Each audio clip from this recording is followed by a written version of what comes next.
Don't be fooled by this shabby hat, beneath this hat hides a top business acumen. This little black boy named Bernard is a shoe-shining boy, but pay attention, he chooses to set up his stall in front of the bank intentionally so that his customers are all rich white people. He doesn't care about the little money earned by shining shoes, he works slowly so he can hear the financial secrets white people are talking about while they wait. As soon as they leave, the little boy would write it down in a notebook. All he really wants is the valuable financial knowledge he heard from them. From a very young age, he knows that his lifelong dream is to become a banker. This is Texas in 1939, a place where black people are oppressed by severe discrimination. His father tells him sadly that his dream is impossible, but Bernard's eyes show determination against all odds. 15 years later, the grown-up boy moves to Los Angeles with his wife, Eunice, and children. The racial discrimination here is not as serious as in his home, so he decides to start his business here. The family of 3 has to live in a dilapidated utility room of one of his relatives. Still, Bernard promises his wife that they will move out soon. He starts as a real estate agent and searches for houses for sale everywhere in the city. Through keen observation, he finds that the black community in Los Angeles is overcrowded, while the white community still has many empty houses. Black people have rental needs and financial strength, but there is no market. This is a great business opportunity for real estate speculation and renting. He sees a white-owned apartment with weeds on the front door, obviously not in very good condition. Still, only he sees the advantage of the house's location, which is adjacent to the black area. He goes to the owner and says that you only rented out half of the apartment, so why don't you sell it to me? I'll give you $30,000 now, and I'll give you another $5,000 when I rent out all the rooms. Although the owner admires his idea, he doesn't want to do risky business. Bernard expresses his understanding. Before leaving, he suddenly glances at the owner's calendar, which shows that it is given by a local bank manager.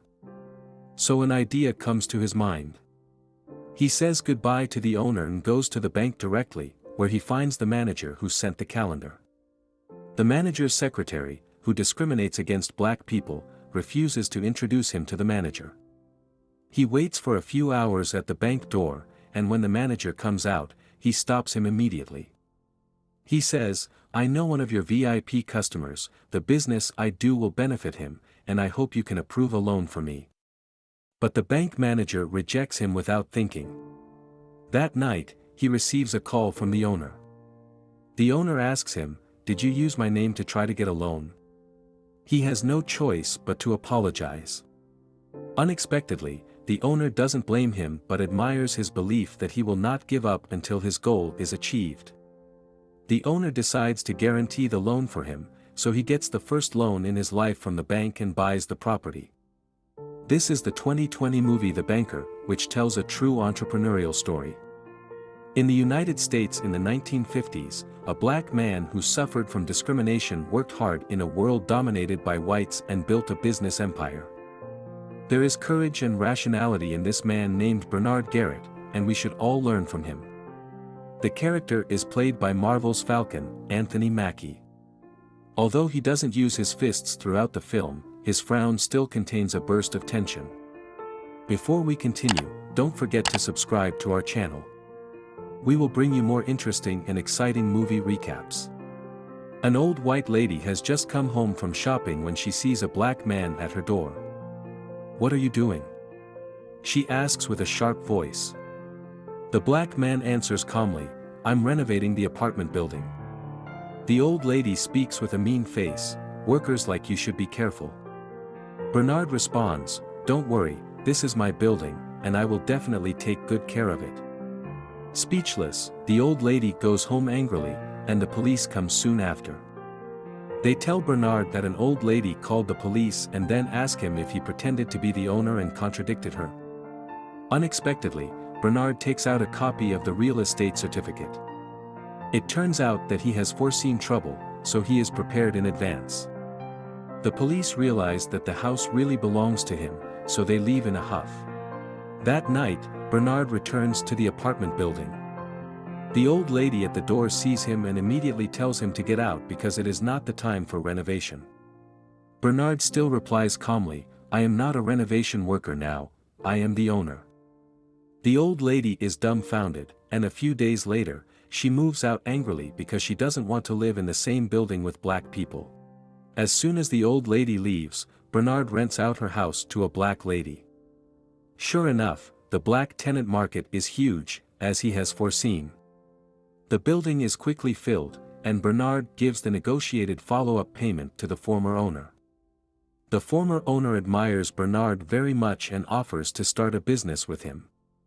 Bernard chooses the house and calculates the income, and the old owner negotiates the transaction and signs the contract. With him in front, white people won't know that they are doing business with black people, and they will split the revenue. Bernard readily agrees.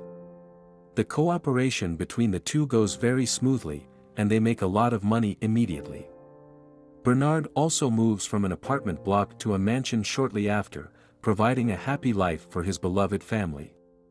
This is his wisdom: when someone discriminates against him, he will not punch back, because then he will fall into other people's game rules. He wants to play his own rules. Rational, economic, and maximum profit is his ultimate goals. However, life does not always go smoothly, and challenges can arise at any moment.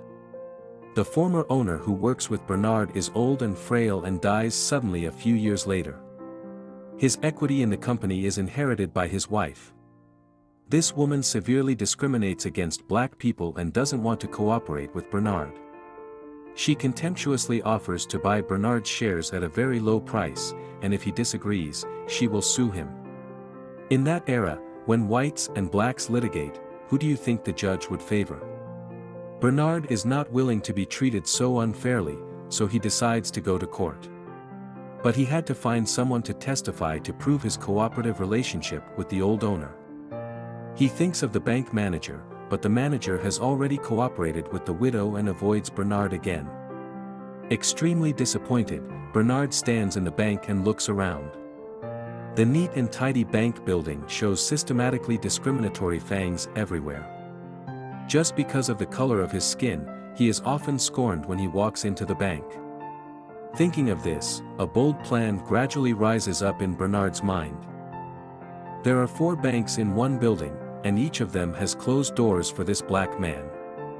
At this moment, Bernard's mind generated a genius idea: I will buy this building and see who of you dares to discriminate against me again. So Bernard finds Joe, another black real estate developer in Los Angeles, and tells him his plans. At first, Joe thinks he is out of his mind because the land price of the building is extremely high, and never has a black person ever bought land in LA downtown. But after discussing it for a while, Joe discovers that Bernard is not a delusional man but a thoughtful rationalist. Why does he want to buy this building? Because as long as he owns the building, the bank inside will serve him, they dare not refuse to give him a loan. They will also disclose the real estate trend to him so that his real estate business will be smoother. Joe is shocked by his idea, but after thinking about it, he believes it will work. Although he is extremely wealthy, he is also subject to white people everywhere. If he can step on white bankers on white land, he will make more money. However, they still cannot negotiate transactions with white people directly, so they need a white person as an agent. In this regard, Bernard already has an idea in mind: Matt, who has been helping him with renovations. This guy is an honest man, he's also very ambitious, just a little inexperienced. So Bernard and Joe set out to train Matt comprehensively, teaching him golf, high-class manners, mathematical thinking, and real estate. Matt lives up to expectations and quickly becomes proficient at golf. While playing golf, he can calculate real estate valuations, just like a young and promising entrepreneur. At a golf club, Matt meets the owner of the bank building. Of course, this encounter is also arranged by Joe. The conversation goes well, Matt gets the chance to buy the building, and the rest will be negotiated. But Matt doesn't know how to do it. Don't worry. Before the negotiation, Bernard helps Matt make all the preparations. He first counts the number of lights on in the building after dark, calculates the vacancy rate of the building, and then gets the building estimate value. Through the building's annual revenue and operating costs, Bernard prepares any numbers that might be involved and asks Matt to memorize these numbers before meeting with the owner. As a result, no matter how the big boss bluffs about his property, Matt is always one step ahead and gives out the exact number, which shocks the big boss. The accountant beside him is also dumbfounded. They all think that they have encountered a math genius and can't fool him at all. In the end, Bernard gets the building that is initially priced at more than $2.4 million for just $1.56 million. From then on, whenever Bernard goes in or out of the building, the president of every bank will come to shake his hand. The little manager who made things difficult for him in the past is shocked. With the support of the banking industry, Bernard and Joe's real estate careers expand rapidly. They break the strict zoning of Los Angeles's black and white segregation single-handedly. Many young and promising blacks move into white neighborhoods. Soon after, they even get received by the vice president. Several years later, in 1963, Bernard takes his family back to Texas to visit his father, Britton. After their dinner, Britton tells Bernard that he's proud of his accomplishments. The next day, Bernard walks around town with his son. Before they know it, they are standing in front of the bank where Bernard worked as a shoeshine boy. At that time, Texas was the most racist place in America. They meet a young boy shining shoes just like Bernard used to when he was little. To Bernard's surprise, the boy will only work on the shoes of white people. This little incident touches Bernard and awakens his sense of responsibility to his fellow man. He secretly makes up his mind that he must change the status quo and help the black community in his hometown get better housing. The next day, Bernard visits Joe and tells him that they should buy the Mainland Bank in Texas. Joe thinks Bernard is out of his mind for even thinking about it because the racism in Texas is so severe. But Bernard manages to show compelling reasons to make the purchase. In the end, Joe agrees to help Bernard out. They recruit Matt again and use him to be their frontman once more. They meet with the bank owner, Robert Florence Sr. and Jr., to discuss the numbers of the deal. Despite Florence Jr.'s suspicions, Sr. sells the bank to Matt and his partners. With the Mainland Bank acquired, Bernard gets to work and starts helping the African Americans in town get approved for loans. It would seem that Bernard's goal is to help his fellow men get a fair chance at housing and even money-making opportunities. Things go well for a time until Florence Jr. starts investigating the loans that their bank approves. One day, Florence follows Matt and meets up with Bernard and Joe. He confronts them about the loans they approved and threatens them with a letter from the U.S. Treasury Department. He says that the department will inspect the bank's operations in 1 month. As Florence Jr. leaves, the guys discuss their next moves.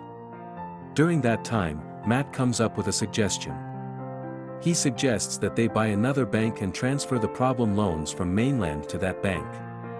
They discuss the purchase of the Bank of Marlon Moore, and Bernard says the main problem is overseeing the operations of the bank. In response, Matt suggests that he be allowed to run the new bank. Bernard expresses his discomfort with the idea, but he eventually settles with letting Eunice keep an eye on Matt. In the end, Matt gets to run his bank just like he wanted. The next day, Matt meets up with a lawyer and starts signing loan contracts on his signal. Sometime later, Matt receives a call from Florence Jr. regarding clients that want to withdraw all their money from Mainland. To make matters worse, a federal bank examiner arrives at Marlon. To help Matt, Bernard forces himself to dress up as a janitor so he can get close during the meeting. Unfortunately, it doesn't make a difference since the examiner discovers a critical problem on several loans. Bernard is in disbelief that the absurd loans got approved. Eventually, they learn that it was Florence Jr.'s doing all along. It turns out that while rushing to run his bank, Matt skipped protocols and used a lawyer that Florence recommended. Through that, Florence was able to sneak in the problematic loans. Sometime later, Bernard and Joe tell Matt that the most rational move they can make is to walk away from the Bank of Marlin. Unwilling to let his bank go, Matt makes a move without letting his partners know. Joe learns about his move the next day and rushes to Mainland Bank with Bernard. They confront Matt about the loans while Florence watches the spectacle with a proud look on his face. Bernard tells Matt to get their books, but it's too late. The federal bank examiners arrive to revoke Mainland Bank's license to operate. While leaving the building, the FBI arrests Bernard and Joe. Bernard tries to stand his ground, but it's a futile struggle. Sometime later, Bernard and Joe meet up with their lawyer. They learn that their case got dragged along with some racial politics in the country. Meanwhile, Matt talks with Senator McClellan about testifying against his partners in exchange for his freedom. Matt contemplates his next move that night and makes a phone call. Matt follows McClellan's suggestions and testifies against his partners at the Senate hearing the next day. Later that day, Bernard also meets with McClellan and listens to his proposal. He gives him a choice to take an immunity deal and confirm Matt's testimonies, or Bernard can say whatever he wants and go to jail. In the end, Bernard decides to say the words that have been kept in his heart for years. He talks about racial discrimination in the country. Shortly after that, both Bernard and Joe's fortunes got decimated after the hearing. The two also got sentenced to federal prison. Florence Jr. purchases the Mainland Bank for a small fraction of the price paid by Bernard and Joe. Meanwhile, Matt Steiner never got charged with any crime. Several years later, Bernard and Joe get out of prison. Eunice finds it strange that the two men seem happy even after losing all their fortune. It turns out that's not the case at all. Joe reveals that they have properties next to each other in the Bahamas. Eunice is in disbelief and asks Bernard how that happened. It turns out that the man Matt called the night before his testimony was Bernard. He told Bernard about the senator's deal and apologized to him. In return, Bernard asked Matt a favor before the government could seize their assets.